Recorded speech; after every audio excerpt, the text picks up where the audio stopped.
UDF അധികാരത്തിൽ വന്ന് ഒരു മാസം കഴിഞ്ഞതേയുള്ളൂ. പ്രധാനപ്പെട്ട 3 വിഷയങ്ങൾ UDFന് വലിയ തലവേദനയായി മാറിയിട്ടുണ്ട്.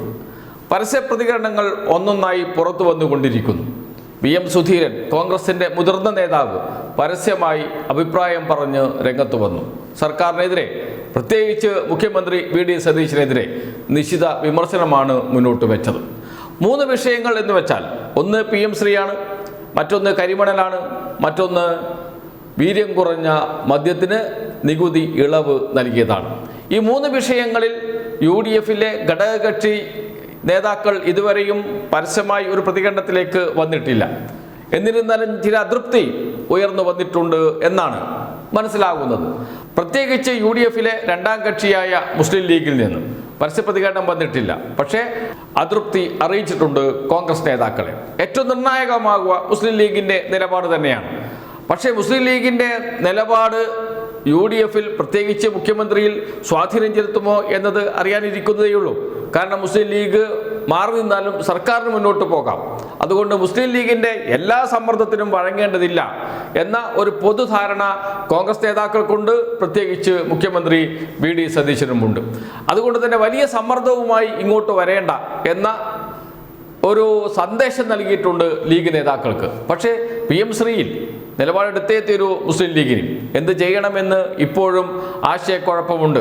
പദ്ധതി നടപ്പാക്കണമോ വേണ്ടയോ എന്ന കാര്യത്തിൽ.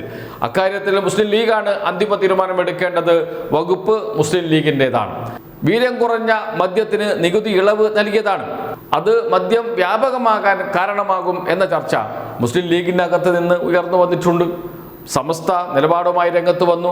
അവിടെ മുഖപ്രസംഗത്തിൽ എഡിറ്റോറിയൽ എഴുതി. അവർക്കും PM ശ്രീ വലിയ തർക്കവിഷയമായി നിൽക്കുന്നുണ്ട്. നടപ്പാക്കണമോ വേണ്ടയോ എന്ന കാര്യത്തിൽ മുൻ സർക്കാരിൻ്റെ തലയിലിട്ട് പദ്ധതി നടപ്പാക്കിയാൽ മുസ്ലിം ലീഗിൻ്റെ അണികൾ, സമസ്തയുടെ അണികൾ എന്തു പറയും എന്ന ആശങ്ക അവർക്കുമുണ്ട്. അതോടൊപ്പം തന്നെ കരിമണൽ ഖനനം മുസ്ലിം ലീഗിനെ സംബന്ധിച്ച് വലിയ എതിർപ്പില്ലാത്ത ഒരു വിഷയം.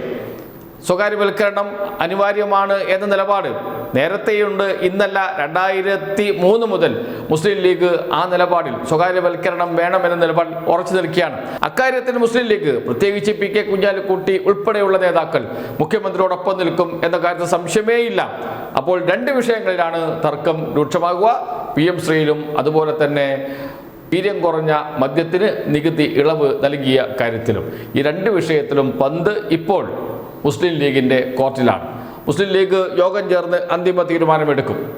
ഏകപക്ഷീയമായി തീരുമാനമെടുത്ത് മുന്നോട്ട് പോയതിനോടുള്ള അതൃപ്തി മുഖ്യമന്ത്രിയെയും കോൺഗ്രസ് നേതാക്കളെയും അറിയിച്ചിട്ടുണ്ട്.